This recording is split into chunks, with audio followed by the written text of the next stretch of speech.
So I have a GX-365D that arrived on my bench, and we're going to take a quick look at it. I've already made the refurbishments that I'm going to make on this deck, but after reading many of the forums, I realized that there were some things that were lacking that I could take some video of to sort of help folks understand what to fix and sort of how to fix it.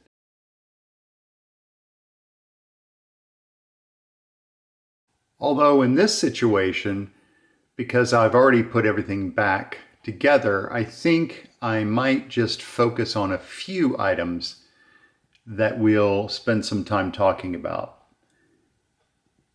Number one, the reverse-o-matic.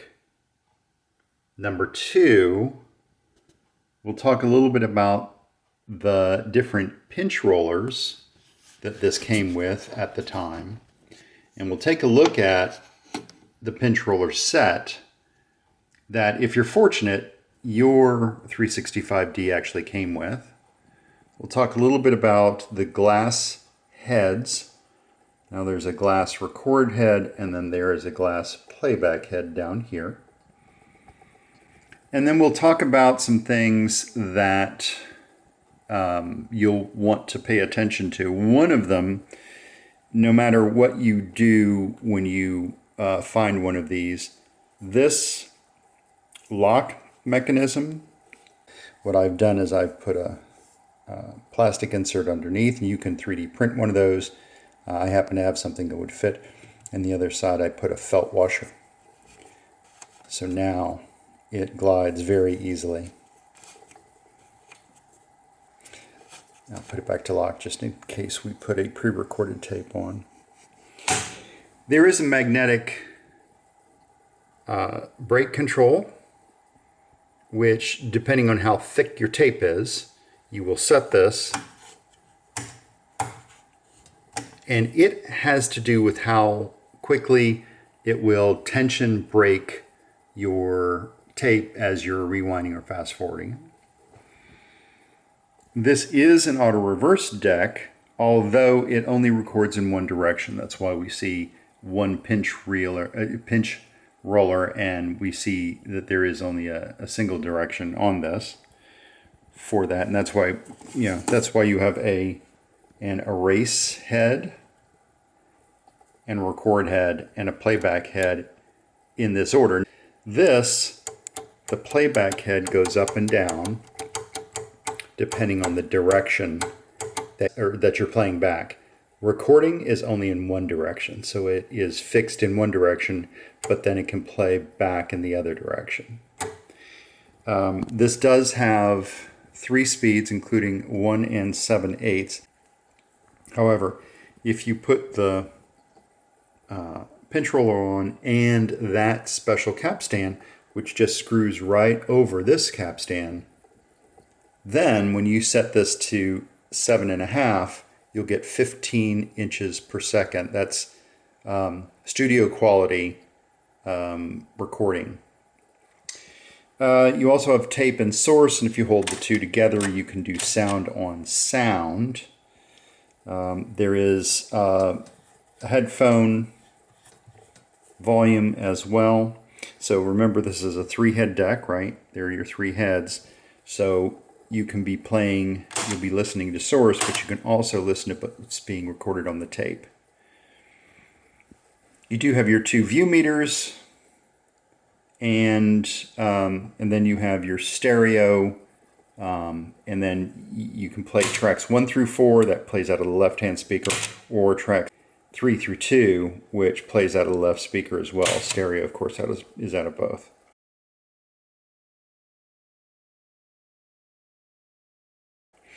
And then you have this really cool feature called Compute-O-Matic. Now, what you can do is, if you have this button up when you're recording, then you set the levels with the line for left and right. However, what you can do is you can engage the Compute-O-Matic, And what this is it's sort of like an auto level control, but it is not electronic. So there's a separate board dedicated to that, and that board is right there. That board, and then behind it, I don't know if you can see the barrel of it, that's your computer-o-matic. There is a motor on it, and this board regulates the input volume and automatically adjusts a potentiometer that's at the top of this under there. And it automatically adjusts that based on the level of input. So if your input drops quite a bit, it'll gain it up a little bit. If your input is very loud, it will gain it back. But it's actually pretty cool. It's not like your auto level control that is solid state. This is a very interesting combination of transistor technology, because there are transistors in the back of that board, and a mechanical variable potentiometer. I've never seen it before, but it really works cool. Okay, so now that we're down at this level, I'm going to pull these boards and show you. There are three main boards on the D. The first two boards that you see right here, those are audio amp. They're preamp boards. And then there's another board for record play. This board is divided into stereo. These are separate. Now, there is space for boards if you have a 365 doesn't have the D. The 365 without the D actually had some additional edge connectors back there and two more boards, one for each channel. And that was output to speakers.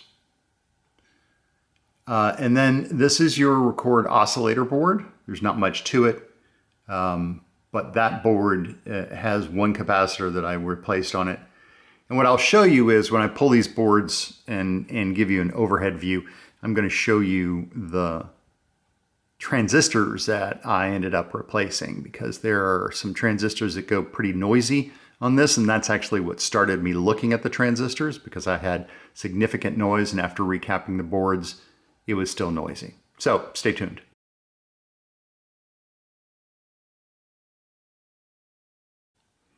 Okay, so there are two recording amplifier boards that you want to pay particular attention to. These two boards need to be recapped, and you can see that I've recapped them. But also, there are some transistors on these boards, and we'll talk about these transistors for a second. There are some transistors that are marked C458 and some that are marked C454. Now, all that means is 2SC458 or 2SC454. These are, I think they were Hitachi maybe made. And these particular transistors do not do well over time.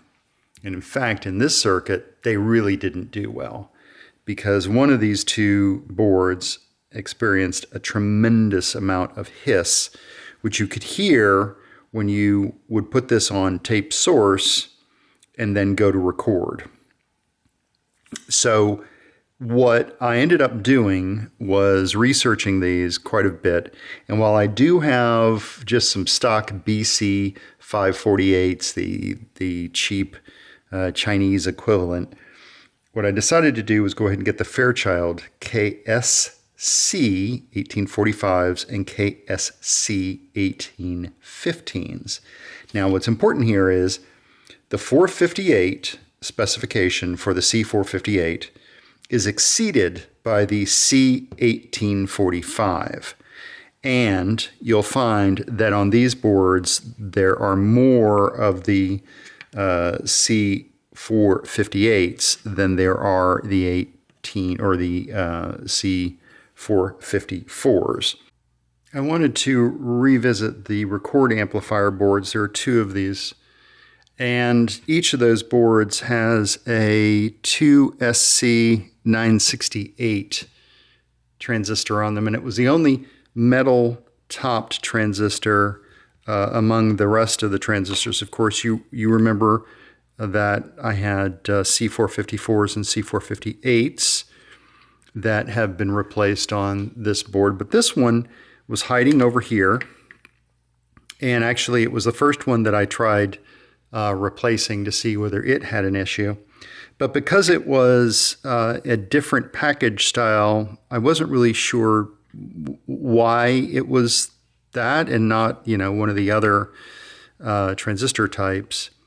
So I went searching for a compatible replacement, and there are some that are close. There's a BC548, which I have in my stock, and it worked. I put that in, and I was about to pack it up and send it back to its owner, when I realized, I thought, well, let me double check its specs. Turns out the BC548 has a lower voltage threshold than this one did.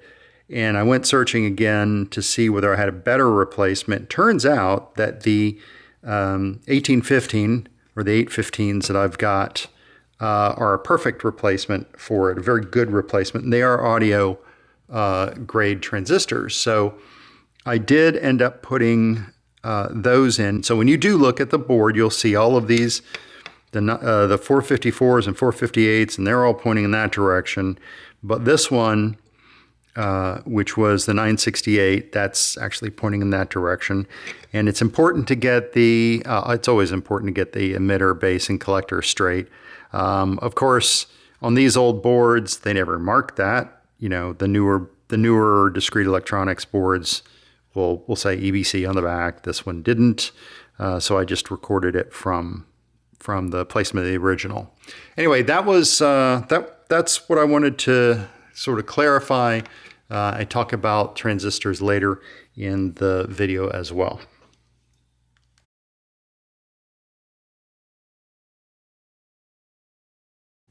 Just for reference, if you're thinking about doing this, these are the capacitors and transistors that came out of the two boards that we're going to be discussing, and the control board for the Computomatic as well. So be prepared to spend some time with your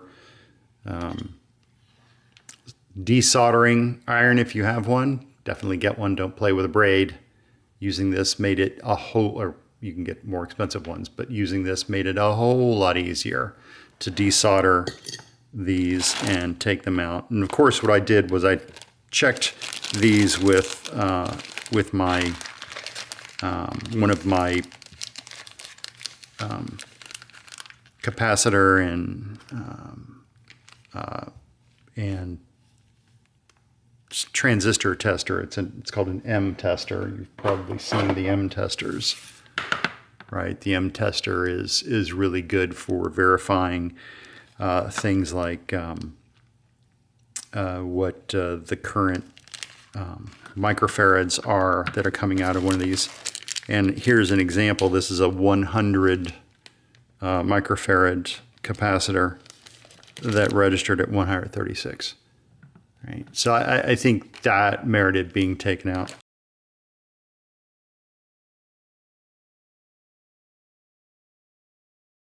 Okay, we're going to talk about these different transistors. There are several transistors that you need to deal with. I'm looking at the different package types. So the C458 and the C454 are Hitachi transistors. And if you notice the pictures to the left, you'll see that their pinouts are a little different. Now, the one that I have on the right is a KSC 1815.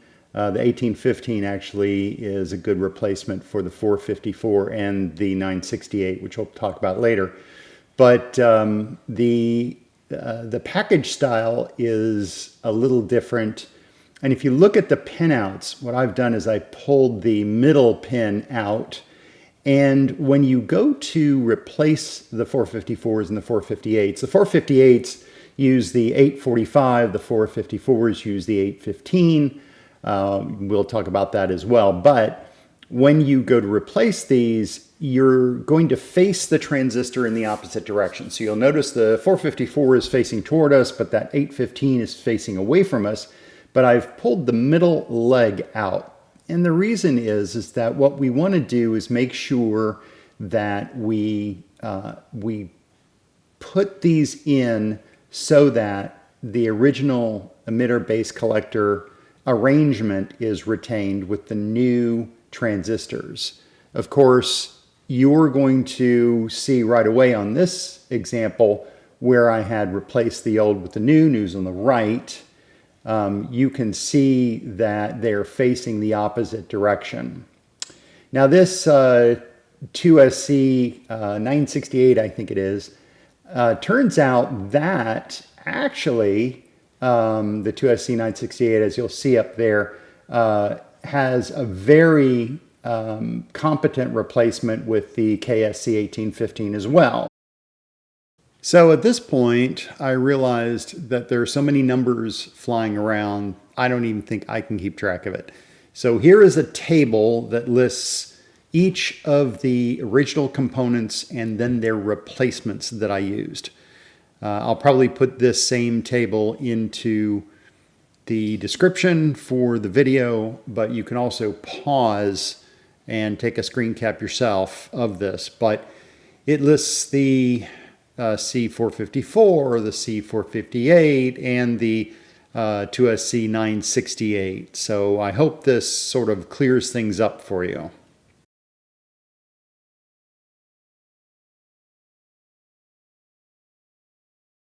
Now this is the playback board. When you go to service this and replace the capacitors and the various transistors, note that the board is basically split down the middle, left and right. So it's a mirror. This resistor is equal to this resistor. That capacitor is equal to this capacitor. And by the way, these you don't have to replace, only the electrolytics.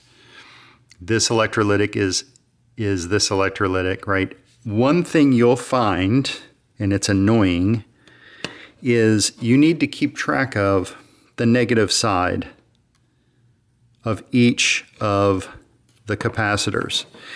And the reason you have to keep track of that is neither on the schematic nor on the back of the board does it give you any indication of polarity for these. So if you're not paying attention and you pop one of these out and you go, oh, I don't remember which way it was. For the two record boards, just have one handy that you haven't messed with, so that you can take good pictures. That's the other thing I do, just to make sure that in fact they're you're replacing them with the correct polarity in the right place. What's great about this board is if you took this one out and you know, oh man, I forgot what side was negative. Well, you know, it's a mirror, so it's on negative on this side, it's negative on that side. Another thing with these, which is annoying, but if you'll notice these, and this is 70s electronics, by the way, where they have one leg of the resistor is popped up and over instead of going, you know, point to point, because these resistors are too long. It was easier to do high. Well, sometimes if you'll notice, I'm kind of pulling these away from each other. Even though the legs are coated, right? See how they're coated with this white paint? Don't trust that. If you see any of them that are a little too close together, spread them apart, right? Not going to hurt a thing. When you do that, do make sure that you're not pulling it out of the board. In fact, that one looks suspicious to me. You know, it's actually going through the board. Those are the things you got to worry about with this stuff is, did they actually push it through the board far enough? And because I don't even know with these whether they flowed solder or whether somebody hand soldered them, because this is so old. This is early mid-70s. It could have been flow solder, but I've seen quite a few of these where you can see somebody's pinched the lead off.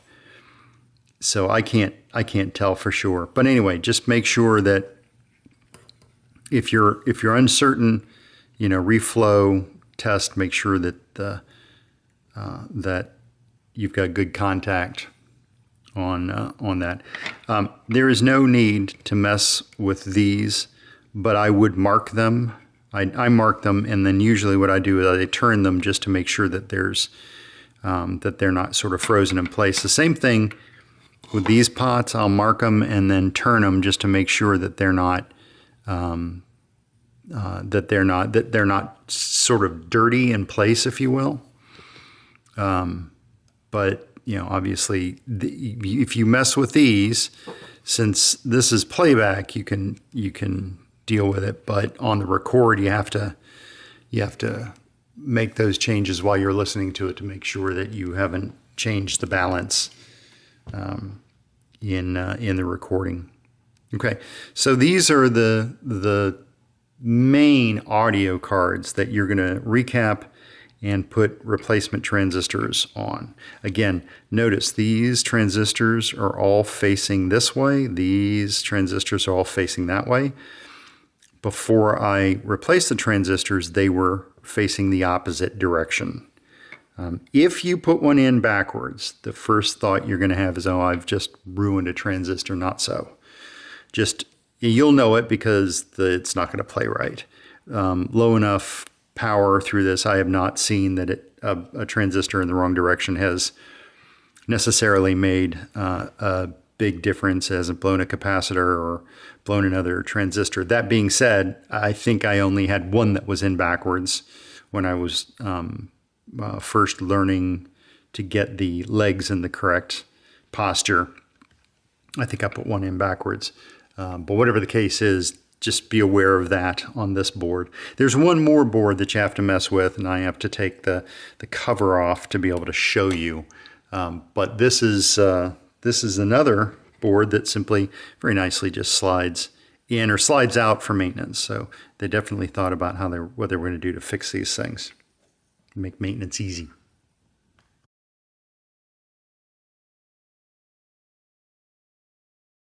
Now, when you go to place these boards back in, the first thing you might think is, what if I put it in backwards? Well, the way that the edge connector is set up, if you'll look at the edge connector, it can only look at and contact the edge on one side.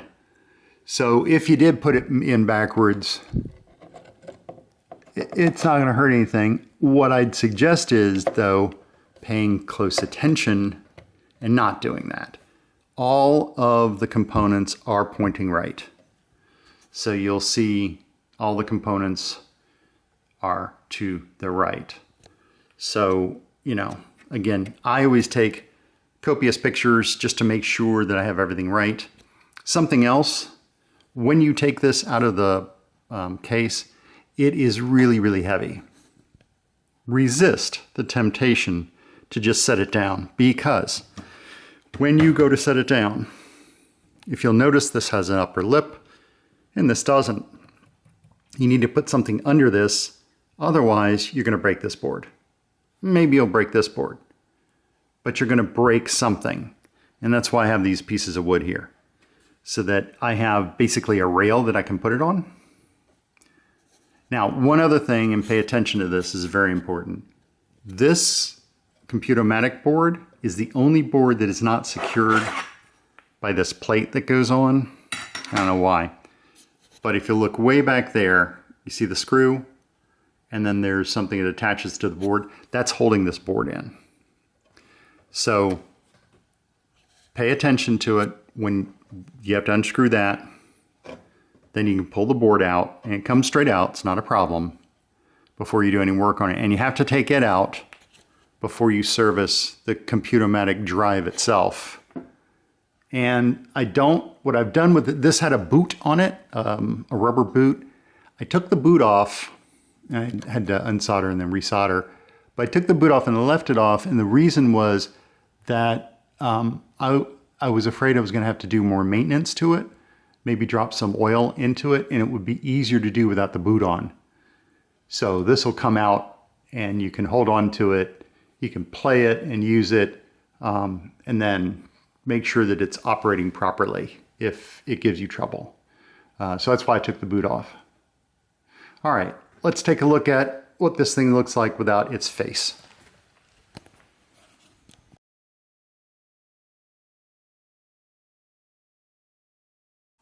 Okay, so you're probably wondering how to take this off, and there are a couple things you have to remember. There are screws at the top right and left. There's a screw here.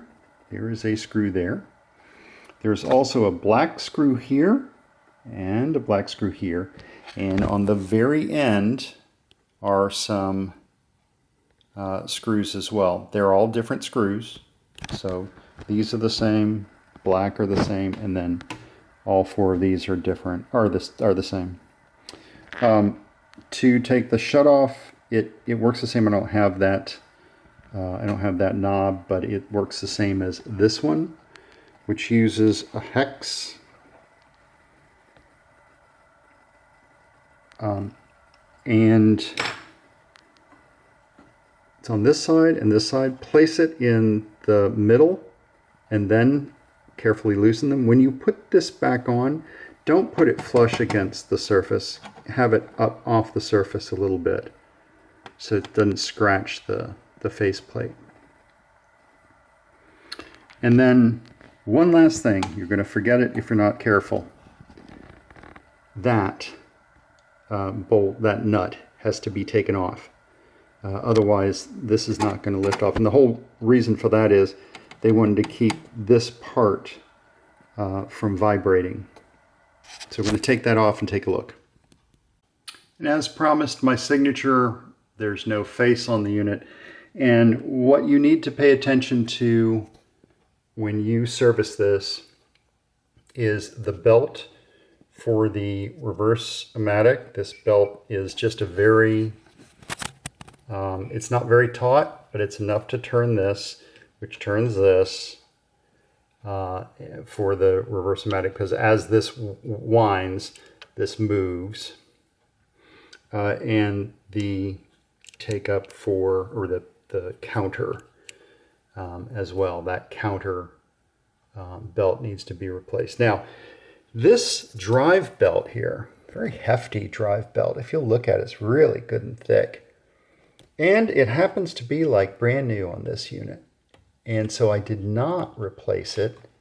I did get one on eBay, and I would caution against buying something on eBay without first taking this and getting the proper measurements. This is thick.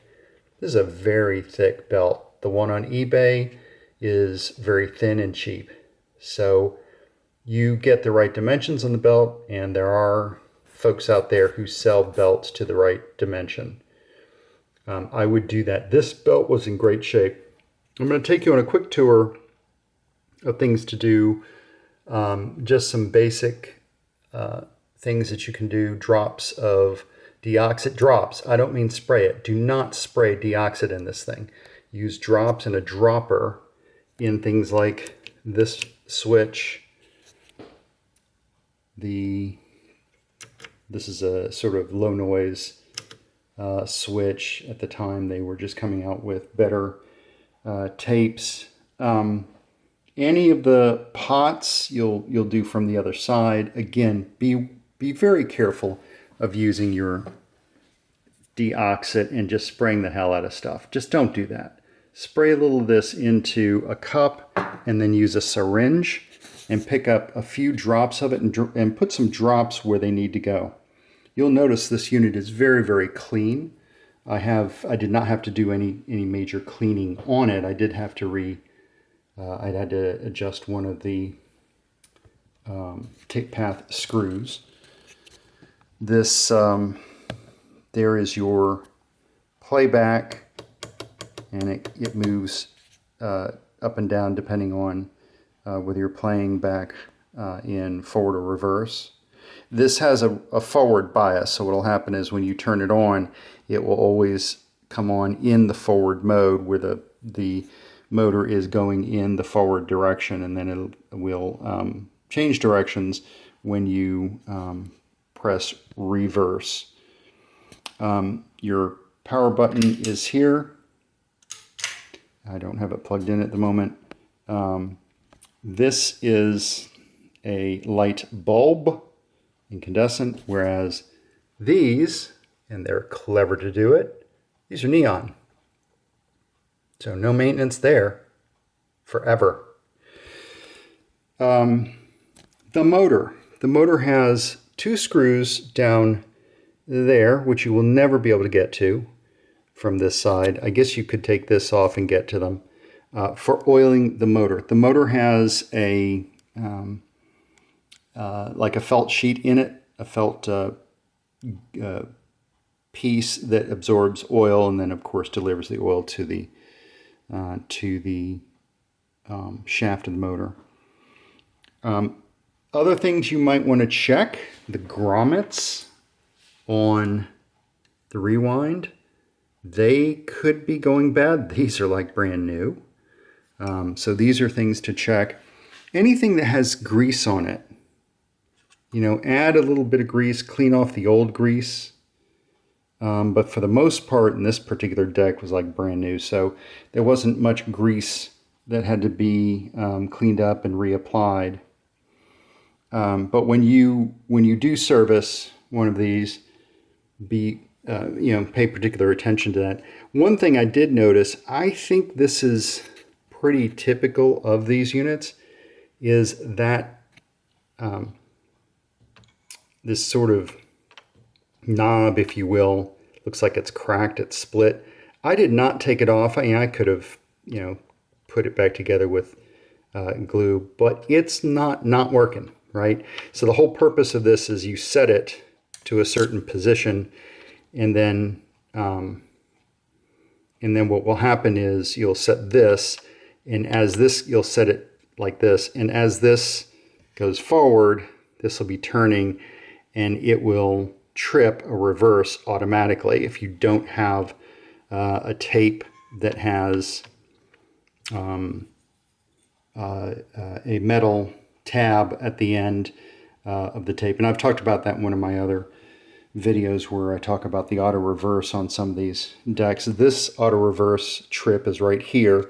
So on the back of a piece of the tape that's going in, you'll have a little metal piece that you put on the back of the tape, not the front of the tape. You don't ever want that to cross the heads, even though these are glass heads and they're virtually indestructible. That the tab goes on the back of the tape, and it just makes contact between these two things. And you can see it's isolated electronically or electrically, and then it reverses direction automatically.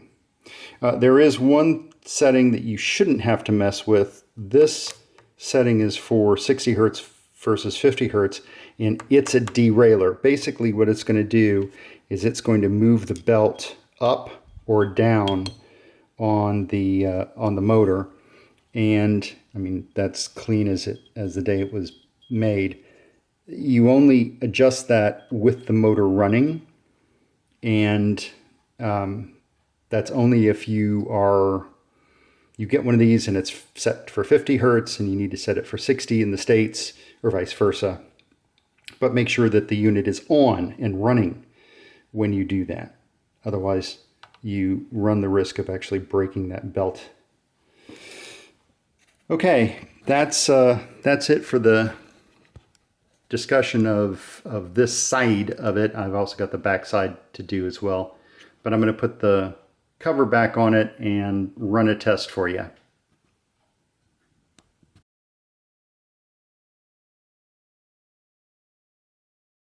Before we do anything else, let's talk a little bit about cleaning. When you go to clean this, be very, very careful. Use a very light rag with maybe just warm water. because the stenciling can come off. The stenciling was in good shape here. I was very careful with how I cleaned it. Nothing has come off. And also this matte area, these clean very, very easily with just a very light rag with some, maybe some soapy water. I would be careful of using any kind of Windex or certainly don't try to use alcohol or anything like that. When you get this, the one thing I would recommend you're reworking is the record lock. And I don't know how well you might be able to see this, but you can see I have a washer. It's a plastic washer. Basically, this came from a plumbing kit because it was large enough. And on the back, I made my own felt washer, so that and I also put a piece of shrink tubing on this, so it wasn't metal against metal. It had a really grindy sound. But now when you turn this toward unlock so that you can record, or have it lock so that it's not going to be able to record on a pre-recorded tape, that's so nice sounding and feeling. So definitely take some time and rework that. Make that like new. Okay, so that's a word about cleaning and refurbishing the lock mechanism.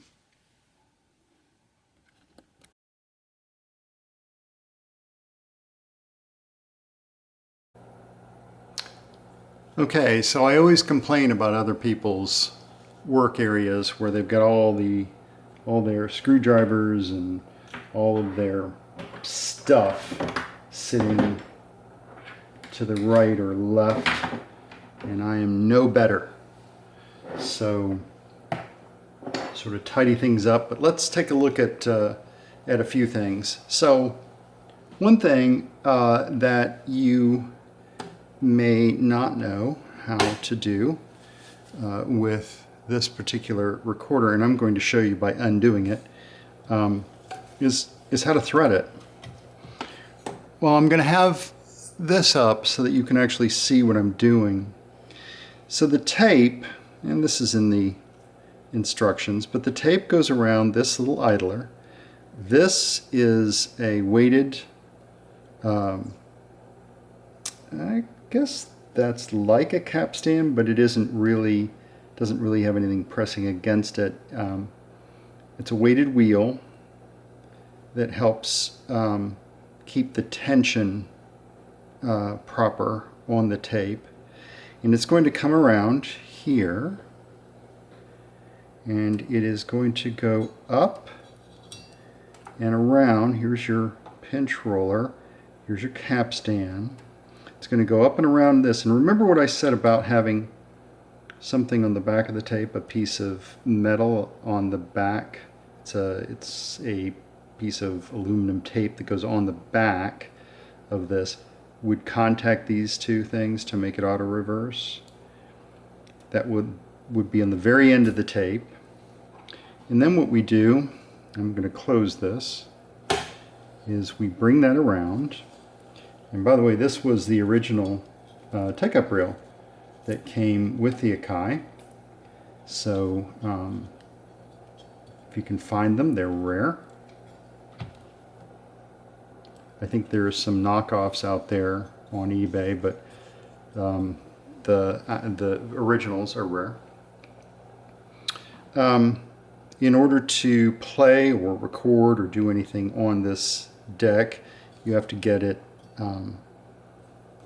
threaded properly, and then you'll press play or reverse. In this case, we're going to press play or forward. And what I'm going to do is I'm going to record some music on this from the YouTube library. So I'm going to get my mini disc and do that in just a moment.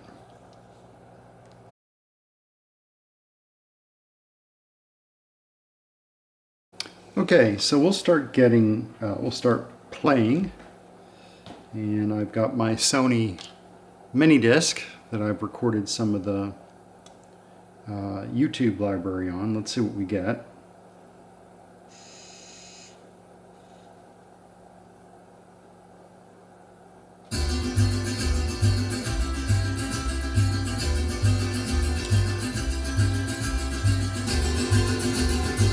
watching my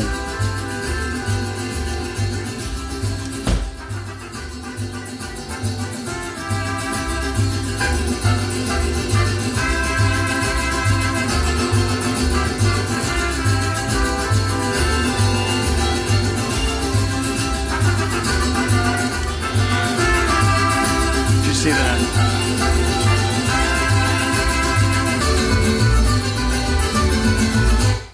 Okay, we'll start it again, this time record it. Now, to record it, we want to have this unlocked. Okay, and I'm going to push and turn for the pause. I am going to make sure this is not locked, because if it's not locked, I can press this button down. If it is locked, I can't. So I'm going to unlock it, press the button down, press forward. Now, you saw how that worked. I'm going to go ahead and start this playing.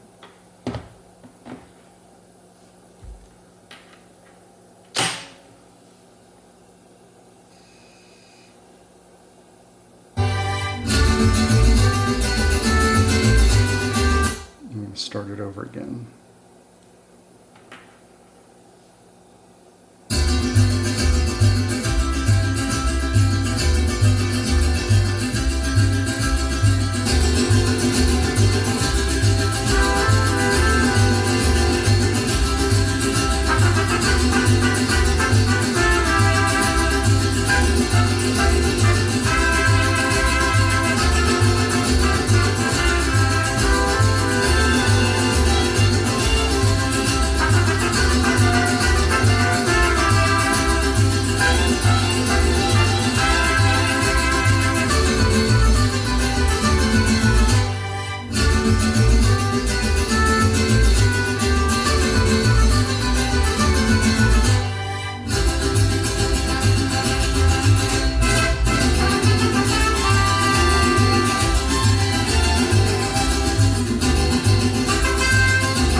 Okay, so that was playing and we were listening to it through the speakers. Now we're going to go ahead and play it back. I'm going to rewind, put it on tape.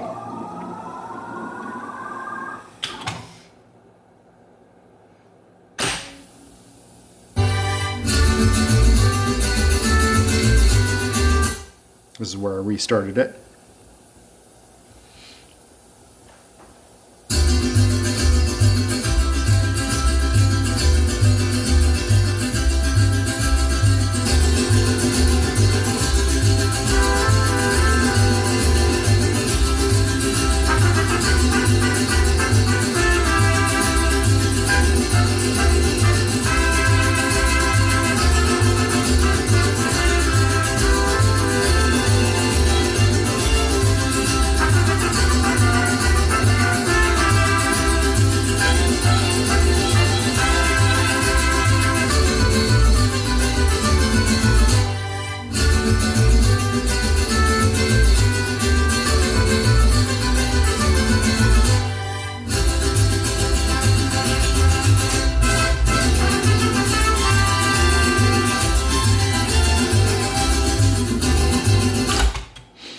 Okay, so that's recording. I'm going to show you how you can listen to it as you're recording. I've got it on source, and now I'm going to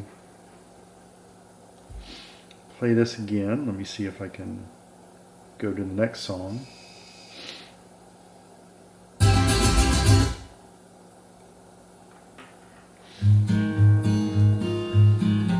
Yep.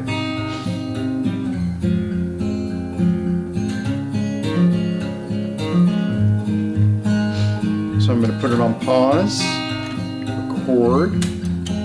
Okay, I'm going to zero this out. And I'm going to start this again.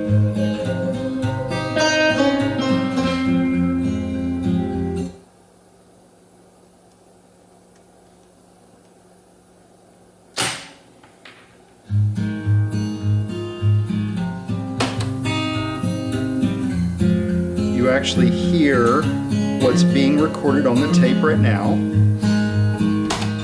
That's the source coming in. That's what's actually going on the tape.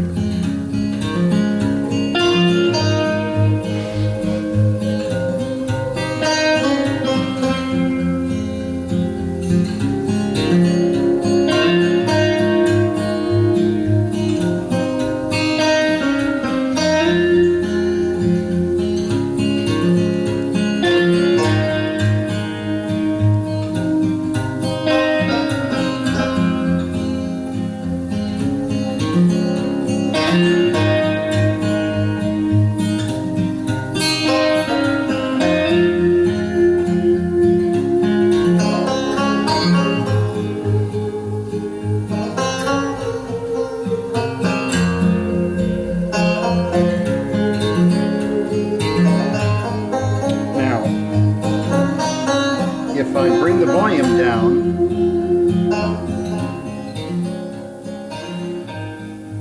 that goes up higher. If I bring the volume up, this will automatically adjust.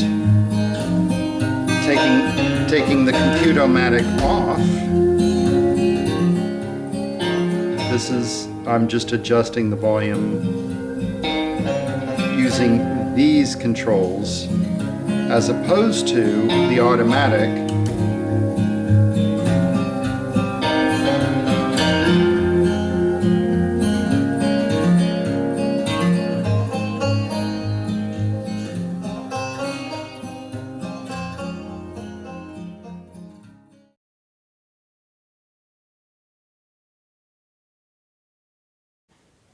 You know, when you're at the end of a project and you're doing your final test and everything's set up and you see something that's not quite right and you realize something's wrong, well, take a look at the view meters. When the tape is playing in the reverse direction, the right channel is significantly lower than the left channel. Well, that's due to an issue with the relay that I had to pull, clean, and then replace. So I'm going to show you the relay, and I'll talk a little bit about it just so that you're clear on what my intention was. I actually was able to clean it with some emery paper and then put some deoxit on it. But here's the relay, and then we'll get back to the rest of the video. This is the relay that I just pulled out. I think it might have dirty contacts because when it switches the left and the right channel, on reverse, on auto reverse, when it's playing the back side of the tape, I'm not getting the right channel as high a volume. And so I checked everything else, and it seems like it's a mechanical issue. So we're going to be working on this to see what I can find out. And the first thing is, it looks like they have a piece of tape, which I guess is holding on this bottom part here. So I'm going to go ahead and take it off and then see what we've got underneath. I'm going to have to get the magnifying glass to help me see these contacts a little better, because I need to do this very precision work in a way that I can see what's happening. So, but I wanted to start at least by showing this much.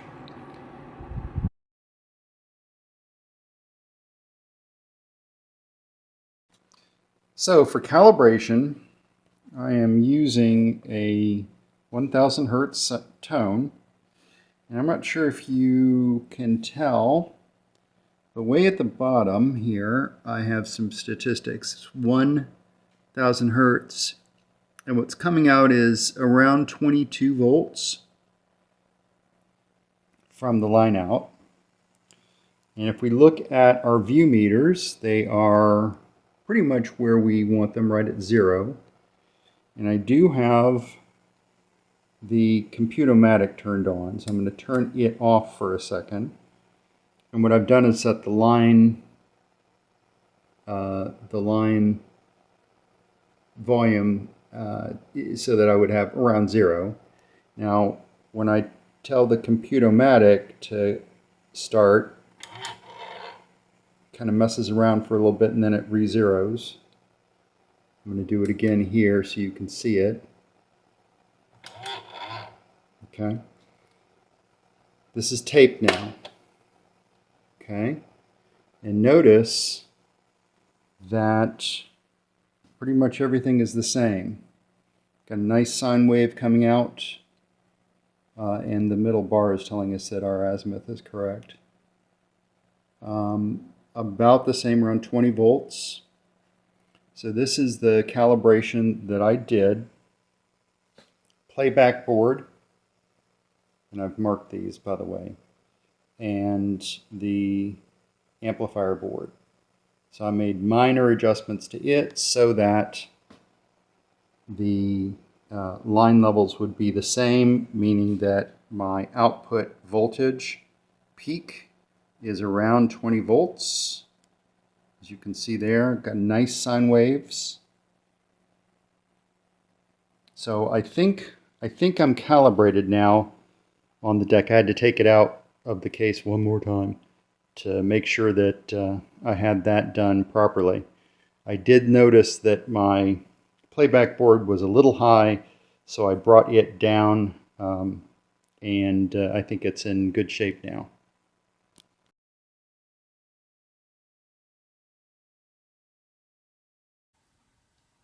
So we're going to take a look at the case just so that you can see how pristine this this is.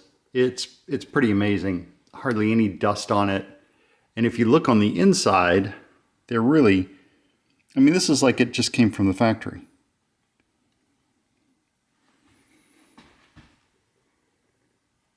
Okay.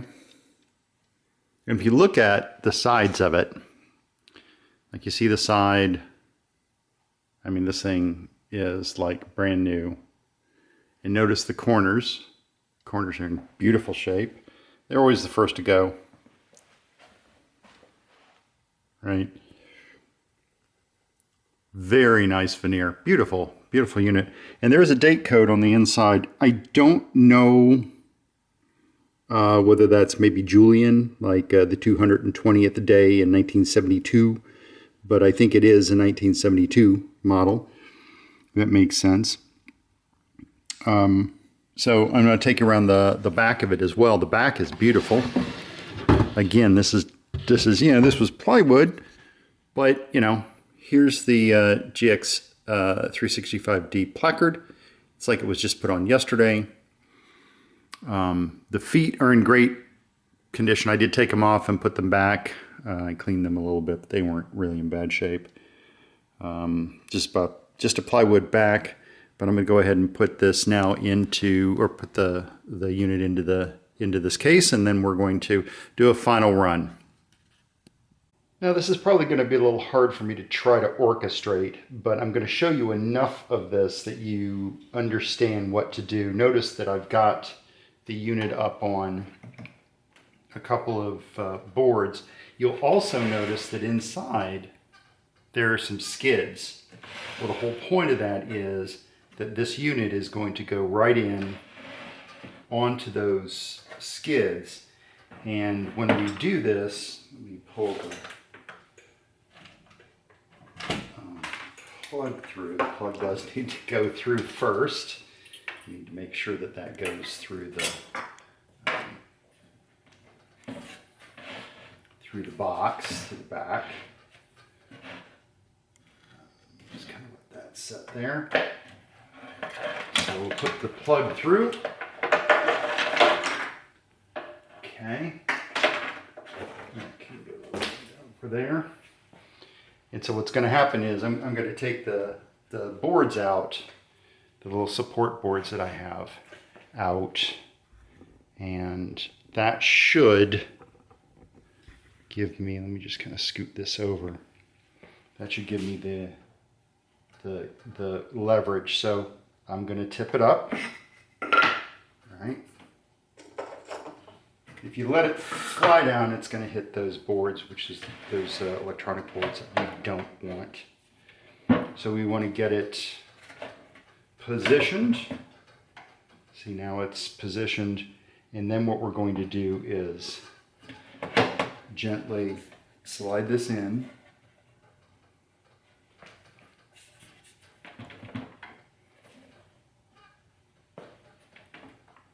So that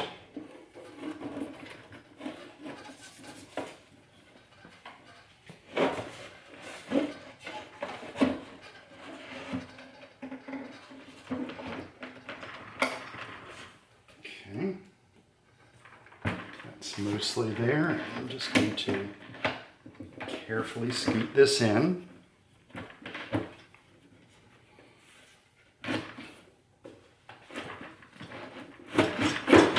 Making sure that I don't, mess up anything on the front. Now that that's been scooted in, I'm going to go ahead and affix everything from the back. This has screws that actually go into the chassis in 4 different places. So I'm going to go ahead and do that next. And of course, you're going to take it out to the reverse, right? And this does have a panel on the back that I took off. That panel, I took it off to clean it. I actually took everything off because I wasn't sure what was holding what in. And now I need to go ahead and put the screws back in there. Now it uses some fairly long screws for the chassis components, right? That's not right. These are what goes on there.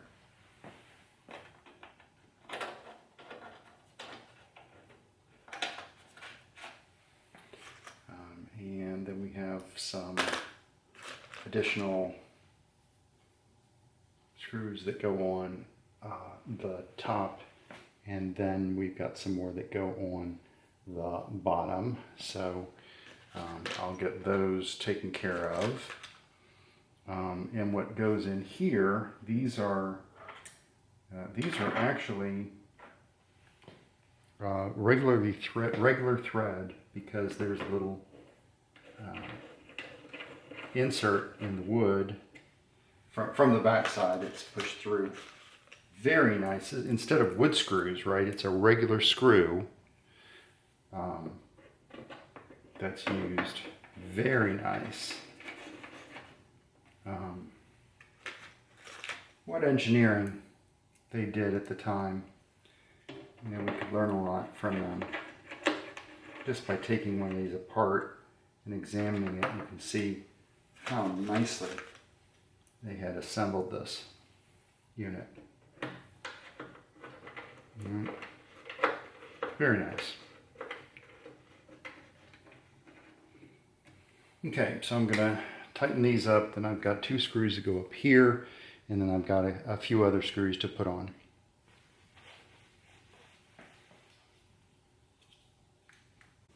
Okay, now here's where it's really important. Now I've tipped this on its side carefully, and it's on a towel. These huge ass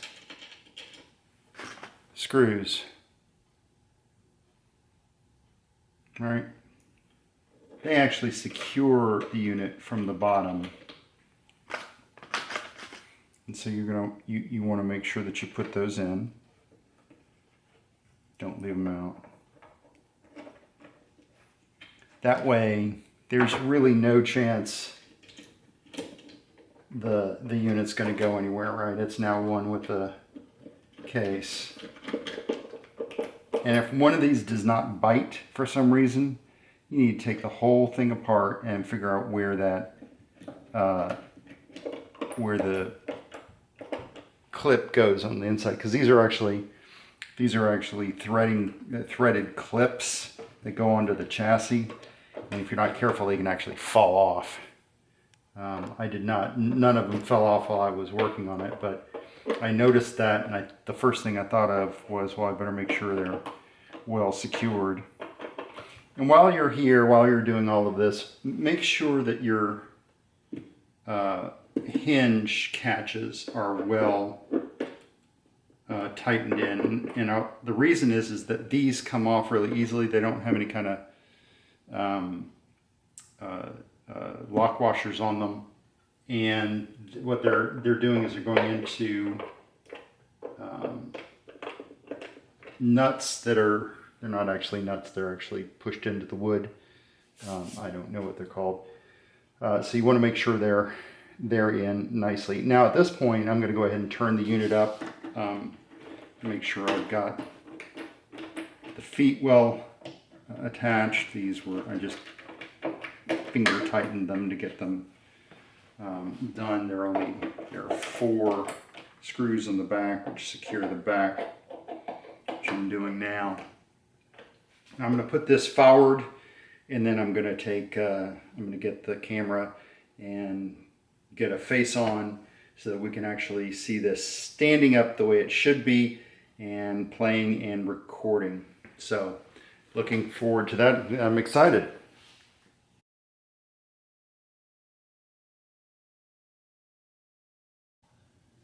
Before I go ahead and put this up, I wanted to talk a little bit about the case. Now, this is actually a very thick veneer. I don't know how well you can see it, but this is, I mean, this is about a, I don't know, quarter, almost a quarter of an inch, maybe an eighth of an inch veneer. Very nice. And what you can use on this, I've got, I don't know, I think I've got 2 of these. Because I use them on my AR, my acoustic research. This is feed and wax. Feed and wax, and this is not a promoted video, but this has beeswax and has a conditioner in it. Really works nicely on wood like this. And as you can see, all of a sudden when I put this on, it makes it look factory. I mean, it looks like it's brand new. It already looked brand new, but I mean, it really, now it's going to be a little greasy looking to begin with. I'm gonna let it soak in for a few minutes, and then I'm gonna wipe off the excess. But this does a really nice job of bringing the wood grain out and making it look absolutely brand new, but stupendous. So I'm going to put this, I could put it on the bottom too if I was anal retentive, which I am, but I'm going to go ahead and put this then on the top and the other side as I work my way around the unit before I start my playback test. So I wanted you to see this, see it in action, so you could actually see how nice it makes the wood look. It's amazing. Okay, so I don't know if you can tell, but I let this sit for a couple of hours and it really soaked right into the wood. So looks really, really good. Really nothing showing up on this. What a beautiful piece of almost furniture this is. Interesting, if you look at this side, which I just used with the feed and wax, and then the top, you can see a big difference. I'm going to go ahead and use some more of this on the top, and then I'll do the other side as well. I could take this off, but when I went to take it off, the fasteners here were a little difficult to get to from the inside, so I decided I would leave it alone. I think this will do a fine enough job. This is actually getting a nice coat on it. I'm going to do the same to the other side, which you can't see at the moment, but I'm going to go ahead and do that as well. And then I'll dry it off later just to get the excess off, but you can tell what a big difference that makes.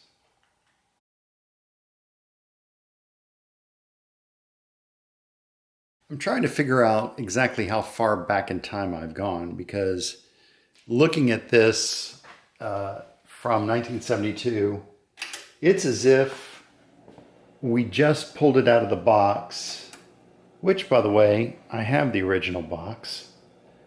It's like we just pulled it out of the box from the manufacturer. Like I went down to the store and I said, I want one of those. And they gave me the box and I brought it home and I opened up and there you are.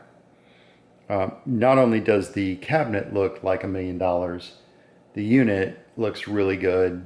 Everything is working very well. I would say the only issue, there are two issues. One is the shutoff knob is missing, but I have a replacement for that the owner is going to put on. And I will say there's a little bit of crosstalk depending on what's been recorded. There are adjustments for azimuth, playback on the playback head. I have been able to reproduce it. It could happen where you have a very strong signal on one side of the tape, but the pre-recorded tapes that I've been playing seem to sound fine. So I'm going to go ahead and put a tape on and we're going to watch this in action. Okay, so I'm going to turn the unit on and it is going through an amplifier right now. Okay, you see the meters bounce, but you don't hear anything. I don't really hear any hiss. I hear a little bit of hiss. Transistors do produce some hiss. Now I'm just going to go ahead and play. I think I had recorded something from YouTube library from my mini disc last night, but we'll do some recording as well. So let's see how it sounds. It's on that source, now on tape, forward.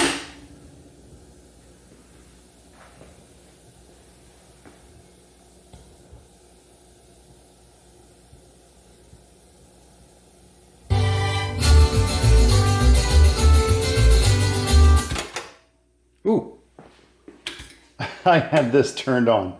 Let me turn the reverse-o-matic off. Right now it's set at 0 and the reverse set is at 0, and that's not what we were expecting. Let's start it over again.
Okay, so that's playing something from the YouTube library. This was recorded on Radio Shack concert tape.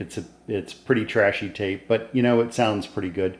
Now we're going to go ahead and queue up and play, record something from the YouTube library so you can actually see how it works.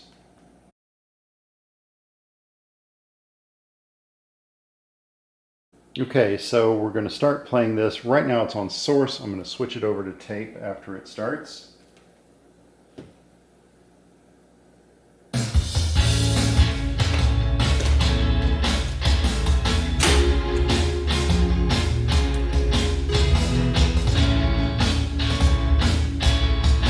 Oh, this is set to Computermatic, so it's automatically setting the volume. You might see that move a little bit. That's what's showing up on the tape itself. Source, tape.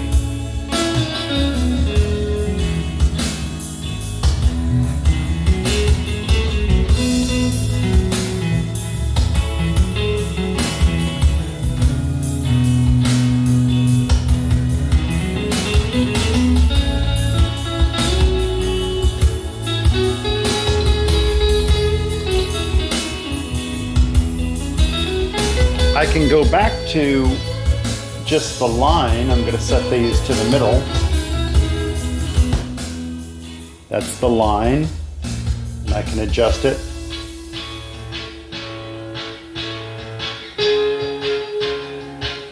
And then I can let the Computermatic do it.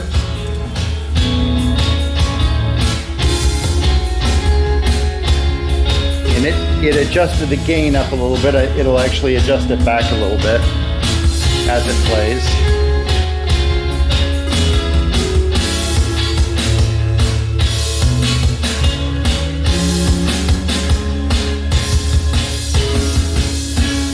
Now we'll go ahead and listen to that again. I'm going to rewind it. You get a little bit of a cue.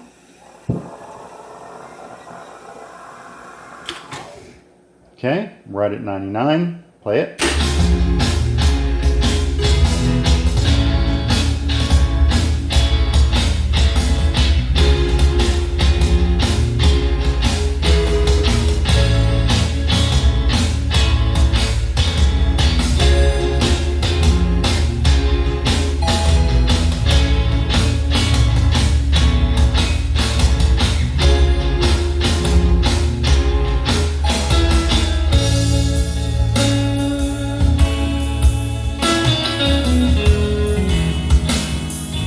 Sounds wonderful.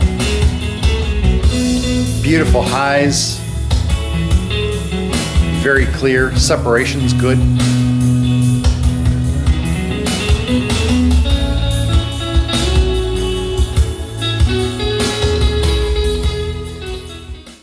So there is the complete review of the Akai GX-365D auto reverse reel-to-reel tape deck from circa around 1972. I hope you've enjoyed the video. I've had a lot of fun making it. Until next time.